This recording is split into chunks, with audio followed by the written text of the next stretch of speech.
ॐ नमश्चण्डिकायै। ॐ श्रीदुर्गायै नमः। अथ सप्तश्लोकी दुर्गा।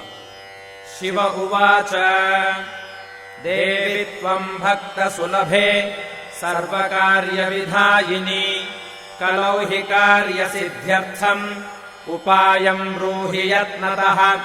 देव्युवाच शृणुदेव प्रवक्ष्यामि कलौ सर्वेष्टसाधनम् मया तवैव स्नेहेनाप्यम् वा स्तुतिः प्रकाश्यते।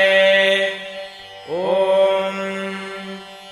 अस्य श्रीदुर्गा सप्तश्लोकी स्तोत्रमन्त्रस्य नारायण ऋषिः अनुष्टुप्छन्दः श्रीमहाकाली महालक्ष्मी महासरस्वत्यो देवताः श्रीदुर्गा प्रीत्यर्थम् सप्तश्लोकी दुर्गापाठे विनियोगः। ॐ ज्ञानिनामपि चेतांसि देवी भगवती हि सा बलादाकृष्य मोहाय महामाया प्रयच्छति। दुर्गे स्मृता हरसि भीतिमशेषजन्तोः स्वस्थैः स्मृता मतिमतीव शुभाम् ददासि। दारिद्र्यदुःखभयहारिणिका त्वदन्या सर्वोपकारकरणाय सदार्द्रचित्ता। सर्वमङ्गलमाङ्गल्ये शिवे सर्वार्थसाधिके शरण्ये त्र्यम्बके गौरि नारायणि नमोऽस्तुते। शरणागतदीनार्तपरित्राणपरायणे सर्वस्यार्तिहरे देवि नारायणि नमोऽस्तुते।